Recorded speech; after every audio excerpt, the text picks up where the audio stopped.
네, 안녕하세요. 젊은 정신과 의사들이 하는 솔직하고 은밀하고 자상한 정신건강과 마음 이야기 내부자들입니다.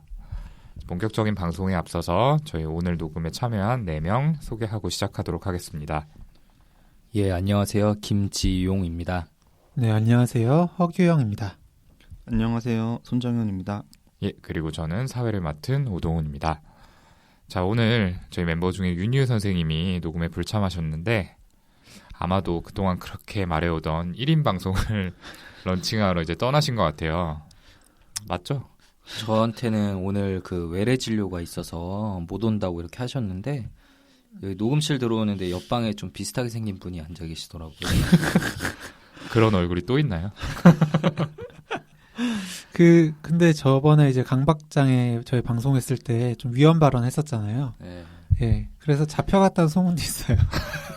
어제 저희 집 앞에서 그 집회하던데. 그분을 풀어주고 얘를 데려가라. 예. 이런 식으로. 직접 전화통화 못하고 다 카톡으로 받지 않았나요? 아마 그거 다른 사람이 보냈을 수도 있어요. 아, 밖에서 메신저 역할을 해주시는 분이 저희한테 연락을. 손정현 선생님 말 좀 하세요. 네, 아무리 그래도 쌓아온 정이 있잖아요. 우리가 유랑. 앞으로 1인 방송 시작하더라도 잘 되기를 바라겠습니다. 윤어준 화이팅입니다. 싸운 정 없는 것 같은데. 그러니까요. 되게 싸늘한 표정으로 얘기하시는데 싸늘한 표정으로 잘 되길 바랍니다. 그렇지 않습니다. 아무튼 윤희 선생님 화이팅이고요. 저희 방송 사랑해 주셨던 분들 윤희 선생님 1인 방송에도 많은 관심 부탁드립니다. 정식으로 런칭되면은 저희가 한 번 더 말씀드릴게요. 예, 언제부턴가 저희가 약간 방송이 좀 편해지면서 사담이 너무 길다는 이야기들을 좀 들었어요. 그래서 잡담은 여기까지만 하고 방송으로 넘어가 보도록 하겠습니다. 자, 본격적인 방송 앞서서 저희 매일 요정 손정현 선생님 늘 하시는 광고 한 번만 부탁드릴게요. 예, 돌아온 매일 요정 손정현입니다. 이메일 brainrich6@gmail.com brainrich6@gmail.com으로 보내주시면 감사하겠고요. 정신과에 관해서 그리고 본인이나 주위 사람의 심리에 대한 고민이나 궁금한 점들 보내주시면 되겠습니다. 그리고 저희가 페이스북 그리고 카카오톡 플러스 친구에도 이제 내부자들이라는 이름으로 계정을 만들어서 새로운 소식이나 방송에서 못다한 이야기들을 하고 있으니까 들어오셔서 친구 추가해서 봐주시면 감사하겠습니다. 네. 그리고 저희가 한국자살예방협회에 기부를 하는 컨텐츠 펀딩을 하고 있죠. 후원금 전액을 기부하고 또 일정 금액 이상 기부하신 분께는 저희 이름으로 출간된 예정인 도서를 증정할 예정이거든요. 많은 참여 부탁드립니다. 자몽.co.kr zamong.co.kr 들어가셔서 쫙몽이죠, 쫙몽. 네, 역시 마이크에서 지금 약간 당황했어요. 전 헷갈리더라고요. 여기 제 이름이 아닌지.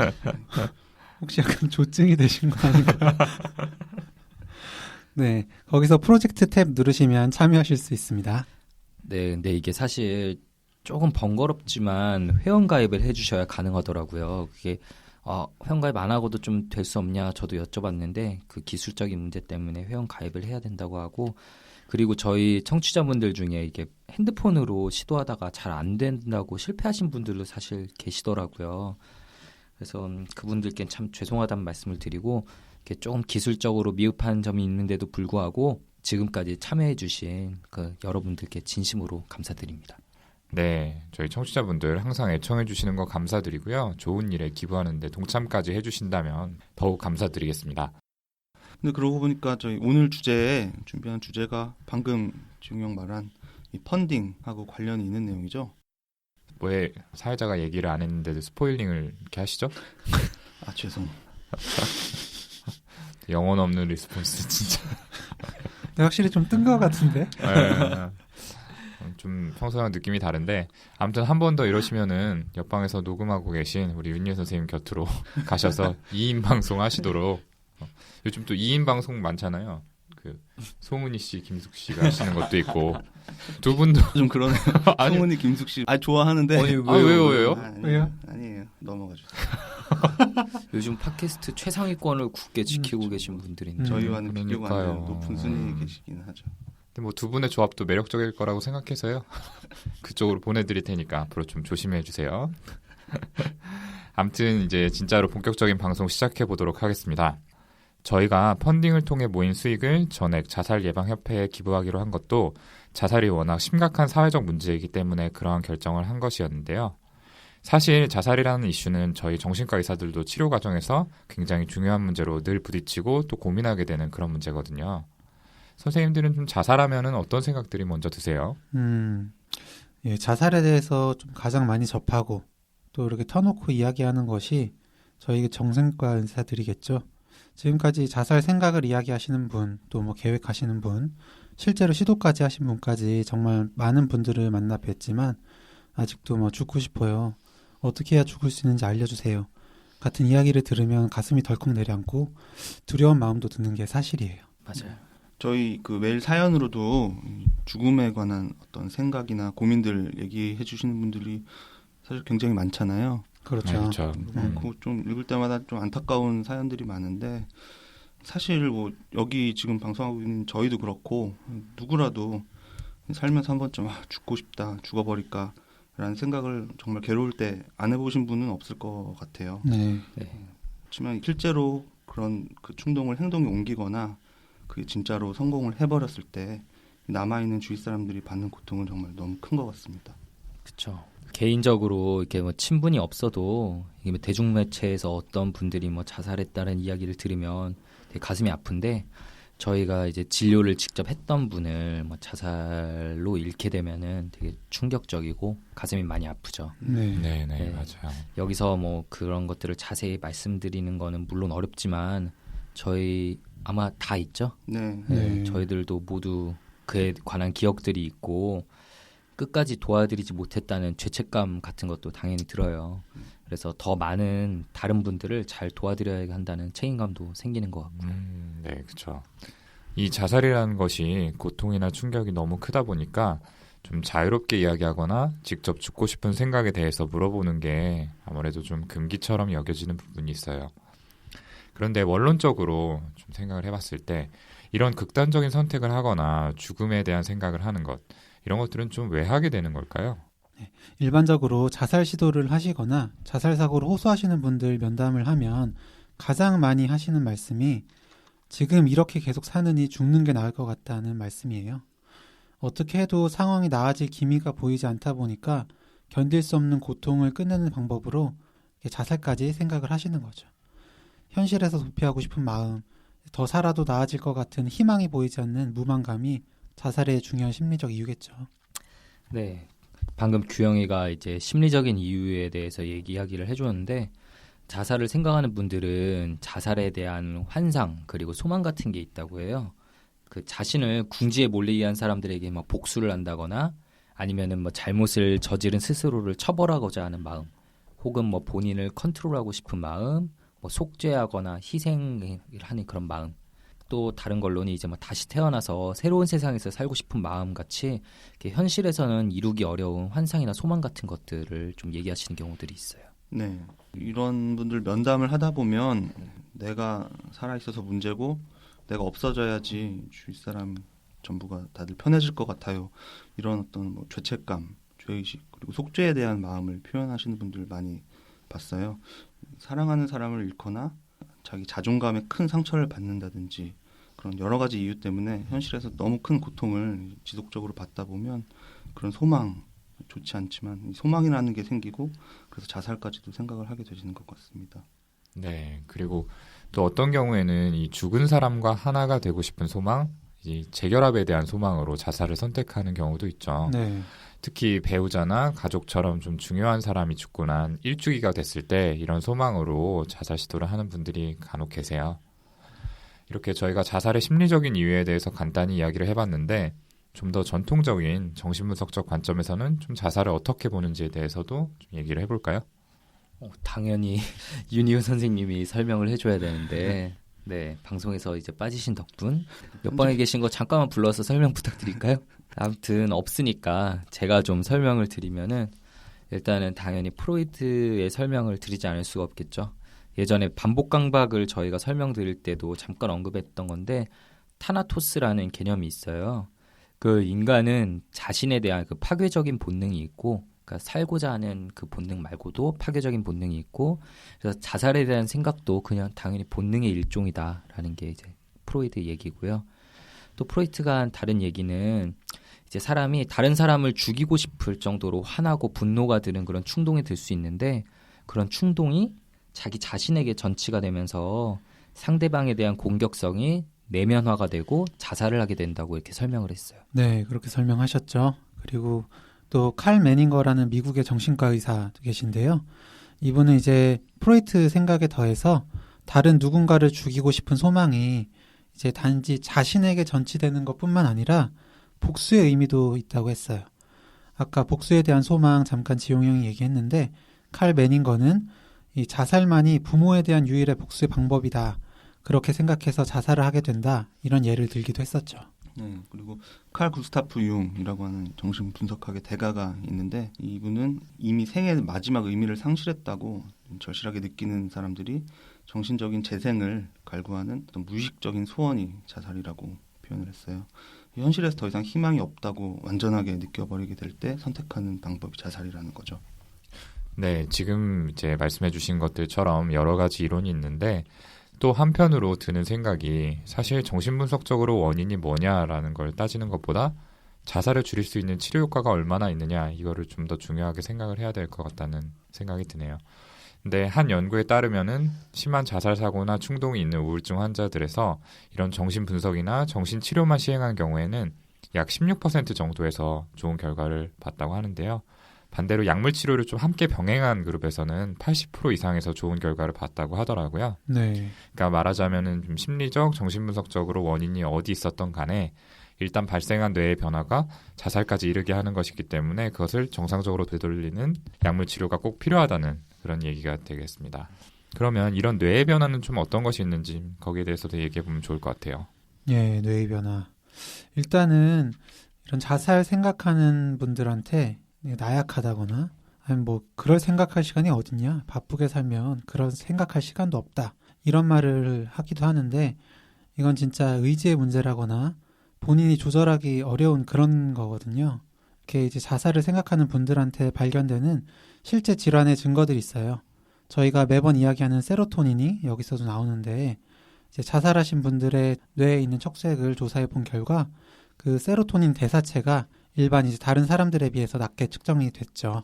예, 조금 어려운 얘기긴 한데, 이 세로토닌의 합성에 관여하는 생체 효소인 트리토판 하이드록실레이즈라는 게 세 가지 타입 UU, UL, LL 세 가지 타입의 유전형이 있거든요. 이게 혈액형처럼 누구나 갖고 있는 건데, 지금 앉아 있는 저희도 이 세 가지 중에 한 가지 유전형을 갖고 있을 거고요. 그런데 이 중에서 이 L 유전자를 가지는 사람들, 그러니까 UU 말고 UL, LL 타입의 사람들한테서 자살 시도 위험성이 더 증가해 있다는 게 발견되었습니다. 네. 그리고 또 세로토닌 외에 노어에피네프린이라는 물질과도 연관성이 밝혀졌는데요. 자살한 사람들을 부검해 봤을 때 뇌의 특정 부위에 이 노어에피네프린과 관련된 뉴런이 감소돼 있었고, 또 세로토닌하고 비슷하게 자살한 사람들의 뇌 척수액에서 이 노어에피네프린의 대사체인 MHPG라는 물질의 농도가 저하되어 있었다고 합니다. 그리고 또 HPA 엑시스라고 부르는 흔히 이야기하는 스트레스 호르몬인 이 콜티코스테로이드의 분비를 관장하는 시스템이 있는데요. 이 시스템의 이상하고도 관련이 있다라는 연구 결과가 있었습니다. 아무래도 좀 어려운 얘기니까 이 정도로만 좀 말씀을 드리고요. 그런데 이런 신경계의 변화가 어떤 정서적인 스트레스를 주는 경험, 그 중에서도 특히 유년기에 힘든 경험을 한 경우랑 관련이 있다는 연구들이 있었어요. 그러니까 한창 발달을 이루어야 될 유년기에 트라우마 같은 힘든 경험을 겪게 되면 신경세포의 성숙이 제대로 이루어지지 않아서 이러한 신경 전달 물질이나 호르몬의 불균형이 초래된다는 이야기입니다. 네. 사실 아직은 해결되지 않은 의문이 많이 남아있는 가설이긴 한데, 어떤 어린 시절의 외상적인 경험이 이제 사람을 자살에 취약하게 만드는 하나의 소인으로 작용할 수 있는 가능성이 충분히 있다는 생각이 드네요. 네, 네. 그 최근의 연구 결과들은 대체로 이런 결론으로 좀 귀결되고 있죠. 그렇죠. 네. 특히 이제 그런 크리티컬한 때가 있어서 어린 나이에 그런 트라우마를 받을수록 더 영향을 네네네. 많이 준다, 이런 그렇죠. 얘기도 있고요. 네네. 근데 이제 지금까지 저희가 말한 이런 정신의학적인 관점들 말고 사회학적인 관점에서 자살을 바라본 견해도 있어요. 그 19세기 말에 프랑스 사회학자인 에밀 뒤르켐이라고 자살론이라는 책을 쓴 사람이 있는데요. 이분은 이제 자살을 이기적 자살, 이타적 자살, 무통제적 자살의 그 세 개 카테고리로 나눠서 생각을 해봤어요. 첫 번째로 이기적 자살은 사회 집단에 강하게 융화되지 못한 사람들이 이렇게 사회적 유대가 끊기고 격리되고 결국 고립되어서 마지막으로 자살을 선택하게 된다는 거고요. 그 우울증, 경계성 인격장애 등으로 자살하시는 분들이 여기에 속한다고 볼 수가 있어요. 그리고 다음으로 이타적 자살은 반대로 사회 집단과 지나치게 융화되어서 자신이 속한 사회를 위해서 자살하는 경우인데요. 이게 무슨 소린가 싶으실 텐데 예를 들자면 그 세계대전 때 일본의 가미가제나 최근에 IS의 자살 폭탄 테러 같은 경우들 있잖아요. 예, 이런 네. 경우는 그 사람들 생각으로는 사회를 위해서 자기를 희생하는 거죠. 그리고 마지막으로 무통제적 자살, 다른 말로 이제 아노미적 자살이라고도 하는데요. 급격한 환경 변화에 적응하지 못한 사람들이 선택하는 경우들이에요.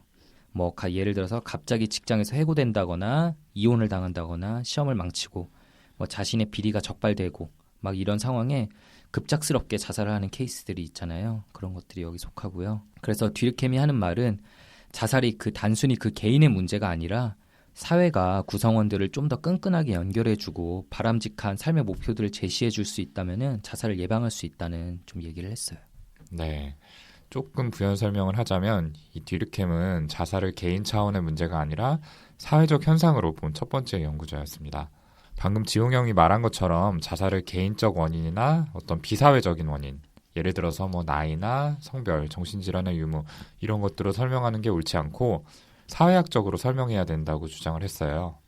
그 뒤르켐이 가장 강조했던 건 아노미적 자살인데요. 그 무통제적 자살이죠. 앞서 말한 해고나 이혼 같이 개인이 직면하는 스트레스 상황의 기저에는 급격한 사회의 변동이 자리하고 있다는 겁니다. 이를테면 갑자기 찾아온 불경기로 회사를 그만두게 되고 경제 사정이 안 좋아지니까 부부간의 싸움이 잦아지고 결국에 이혼을 하게 되는 식으로 영향을 미친다는 거죠. 그래서 근본적으로는 사회의 변화에 따라 발생하는 어떤 아노미라는 심리적 상태가 자살을 야기시킨다는 이론인데요. 결국에 뒤르켐이 이야기하고 싶었던 건 사회가 개인에게 영향을 미쳐서 자살이라는 행위가 일어난다는 거, 이 정도로 좀 기억을 해두시면 좋을 것 같습니다. 지금까지 자살을 왜 하게 되는지에 대한 이론들에 대해서 좀 얘기를 해봤는데, 근데 역시 자살하고 정신과 질환들과의 관계는 뗄래야 뗄 수가 없겠죠. 자살하는 분들의 90% 이상이 하나 이상의 주요 정신과 질환을 가지고 있었다는 연구 결과가 있거든요. 지금 여기 있는 저희 모두들 다 자살 시도하셨던 환자분들 정말 많이 만나봐 왔는데 어떤 질환들이 이 관계가 있을까요? 네, 아무래도 우울증이 가장 대표적이겠죠. 그 자살에 대한 반복적인 생각이 진단 기준에 들어갈 정도로 우울증 환자분들 중에 죽고 싶은 생각을 표현하시는 분들이 정말 많으세요. 저희가 정비소 시간에 이미 우울증에 대해서 다루긴 했는데 우울증에 빠지면 세상에 대해 그리고 자신에 대해서 부정적인 생각이 들거든요. 그리고 그 생각이 자꾸 반복해서 떠올라서 더 괴로워요.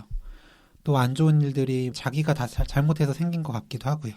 결국 너무 힘들어서 죽고 싶은 마음까지 들게 됩니다. 이런 분들과 이렇게 면담을 하게 되면 정말 그 힘든 마음이 느껴져서 도와드려야겠다 생각이 들지만 그 부정적인 생각의 고리를 끊게 해드리는 게 쉽지가 않죠.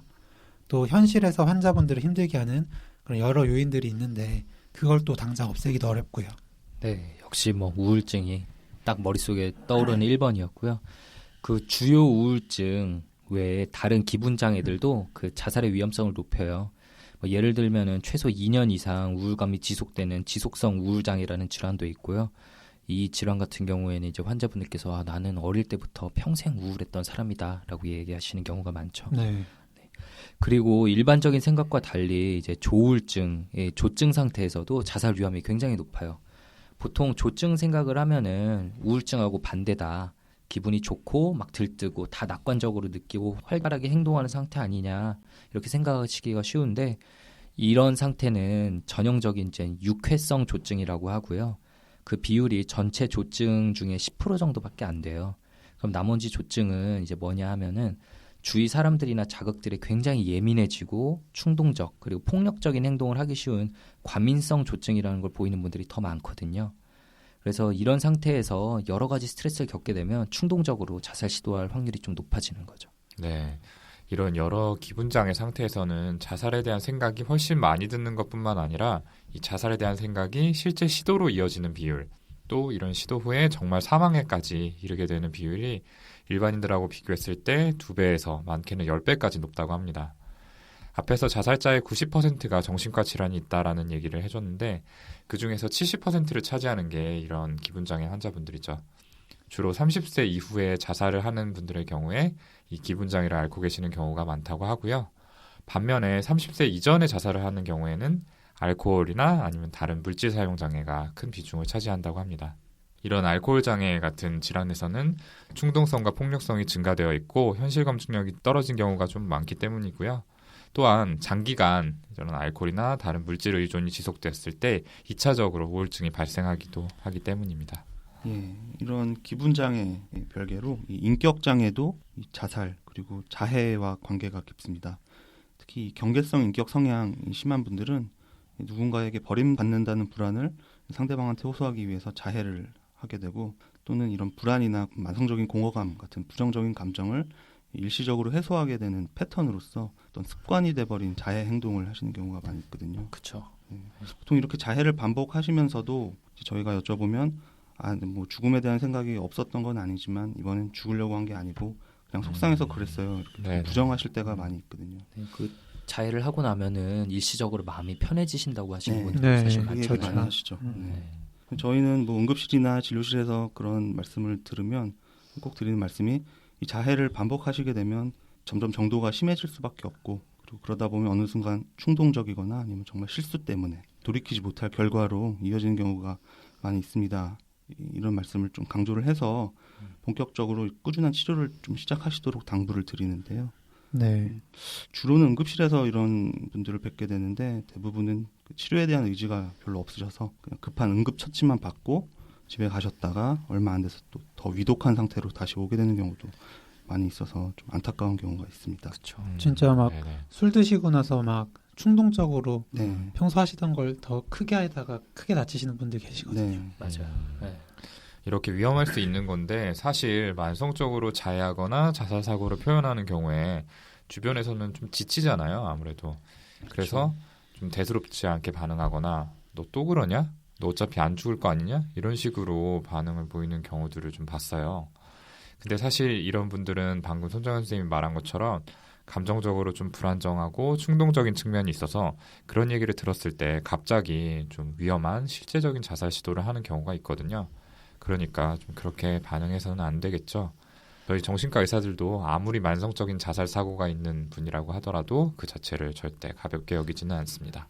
네, 그렇죠. 근데 가족분들이 사실 지치는 지쳐요. 거는 네. 사실이에요. 그 정말 막 좀 가족분들이 이렇게 응급실로 데려오실 때 보면은 표정에 막 절박함이라기보다는 이게 약간 짜증이 섞여 있는 경우도 있고 네. 귀찮음? 네, 또 이랬냐라는 경우도 있는데 그럴 때 이렇게 환자분 손목을 보면은 정말 바둑판처럼 돼 있는 경우가 있거든요. 그 자해를 했던 상처들 때문에. 그래서 제대로 된 치료가 빨리 들어가야지 그런 것들이 서로 간에 얽혀있는 실타래가 풀릴 수가 있는데 그렇죠, 그렇죠. 네, 그런 게 잘 안 되죠. 네. 소독만 하고 응급처치만 하고 가시고 이런 네. 경우가 많고. 보호자분들도 좀 오래되다 보면 2차적으로 우울증이 오시거나 하여튼 정신적으로 지칠 수가 있어서 따로 면담을 해서 조금 이렇게 위로를 드리고 교육을 하기도 해요. 네, 맞습니다. 네, 그리고 이제 또 추가로 말씀드리면 뭐 강박증이나 불안장애 그리고 역시 조현병 또 자살로 이어지는 경우가 종종 있습니다. 조현병은 꽤 많죠. 이렇게 불안한 마음이 계속되면서 병이 낫지 않을 거라는 생각에 빠져서 자살을 시도하는 경우도 있고요. 조현병 같은 경우에는 이제 환청과 망상 때문에 자살을 하는 경우도 있어요. 막 그 환청이 막 시키기도 하고 그렇죠. 네, 망상 때문에 워낙 절망적이어서 하는 경우도 있는데 이렇게 병이 낫게 되면서 오히려 자살하는 경우가 많다는 게 또 특징이거든요. 이렇게 치료가 잘 되어서 자신이 심각한 병에 걸려서 아, 내가 엉뚱한 행동과 생각을 했던 거구나 이런 걸 깨닫게 되는 순간 이렇게 우울해지기 시작하고 자살까지 하게 되는 거죠. 뭐 말씀드리기 되게 좀 힘든 얘기긴 하지만 제가 봤던 환자분 중에서도 이런 경우가 있어서 참 마음이 아팠었고요. 정말 많은 노력을 들여서 겨우 망상에서 그분이 벗어나기 시작했었는데 급작스럽게 자살을 선택하셨던 케이스가 있어서 되게 마음 아팠던 기억이 나네요. 네. 이렇게 지금까지 자살을 유발할 수 있는 여러 가지 정신과적 질환에 대해서 이야기를 해봤는데요. 사실 살면서 죽고 싶다라는 생각이 머릿속에 스쳐간 경험은 꼭 정신가족 질환을 겪지 않더라도 다들 한 번씩은 좀 해보시지 않았을까 싶습니다. 그러면 이렇게 죽고 싶다라고 이야기하는 분들 중에서 어떤 경우가 실제로 위험성이 높다고 좀 봐야 하는 걸까요? 예, 뭐 당연히 모두가 자살한다고 말한다고 실제로 자살을 하시는 건 아니죠. 이게 저희들한테도 참 어려운 문제여서 이렇게 외래에서 이분은 자살 위험성이 높게 평가되지는 않으니까 외래에서 치료하는 것이 더 효과적입니다. 이렇게 약만 처방하고 집에 돌려보낼 때는 저희 마음 한켠도 되게 불편해요. 네. 네. 특히 좀 마음에 걸린 환자가 있을 경우에는 퇴근 후 집에 가서도 계속 떠오르고 이렇게 마음이 편치가 않죠. 그냥 이번 시킬 걸 그랬나, 좀 불안한데 막 이런 생각이 맞아요. 들고요. 네. 맞아요. 그 자살 위험성 평가하는 것 자체가 정말 어려운 것 같아요. 네.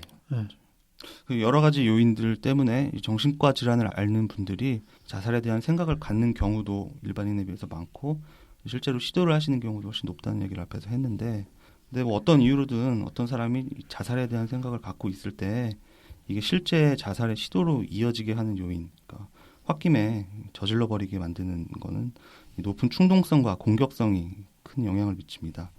앞에서 과민성 조증이나 이제 술에 취한 상태에서 자살 시도를 하는 경우가 많다고 말씀드렸던 게 사실 이 점 때문인데, 사실 이런 흥분성 조증이나 우울증 그리고 조현병의 회복기에 자살률이 높은 것도 어떤 측면에서는 이것과 관련이 됩니다.